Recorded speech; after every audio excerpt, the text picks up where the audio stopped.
In internal control, there are components of risk management. There are frameworks to follow. When we talk about internal controls, there are mechanisms to attain enterprise goals and objectives.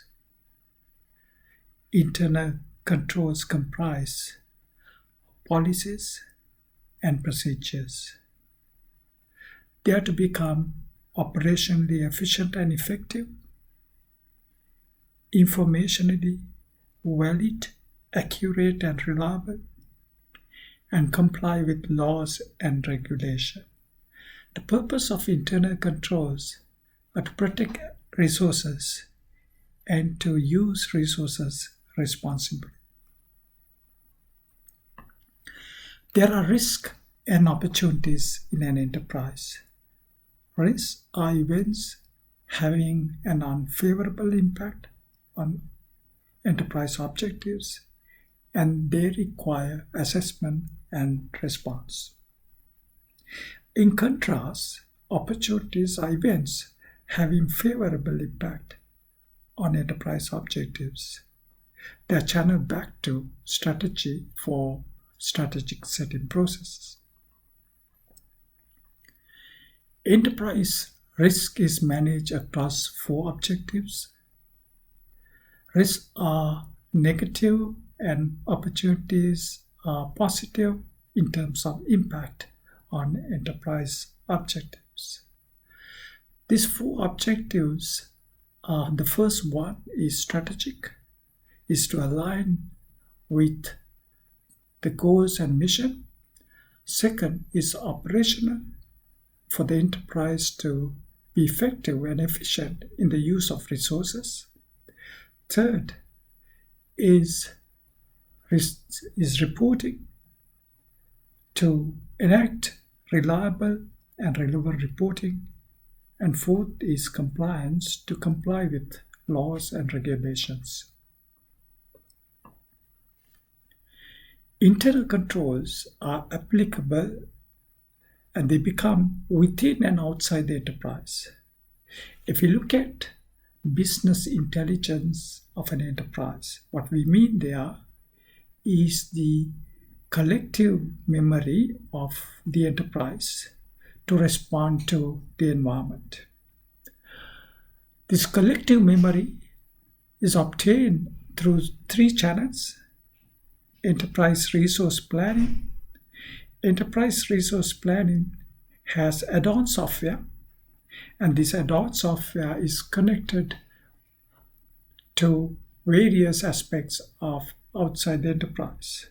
And this data flows through add-on software into the ERP to form business intelligence. Similarly, there are intelligence systems that enterprise resort to, and intelligence systems talk to the databases and also create new memory, and it flows into the database and it can influence the business intelligence. Internet of Things are products that the enterprise can make, and when these products are being shared with suppliers and customers, when they're connected to the internet, they can generate data that's relevant to the enterprise, and enterprise can capture those data, and that can enhance business intelligence. But when data is received by the enterprise, it has to be filtered. And often this filtering occurs through data rules and business rules or enterprise rules. We were talking about risk. There are 4 risk categories, and depending on the risk category is the appropriate response to the risk. The first one is to avoid the risk, that is, to leave the activity that gives rise to the risk. Second is to reduce the risk, is to reduce the likelihood of the event by taking preventive steps.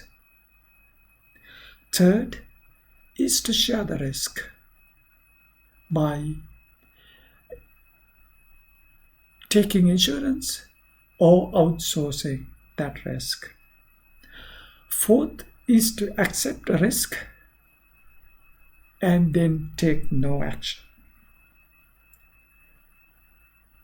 The risk response to a given event depends on the policies and procedures followed by the enterprise. An enterprise risk management framework has 8 components. The first one is the internal environment. It is about the risk management philosophy and the risk appetite of the enterprise.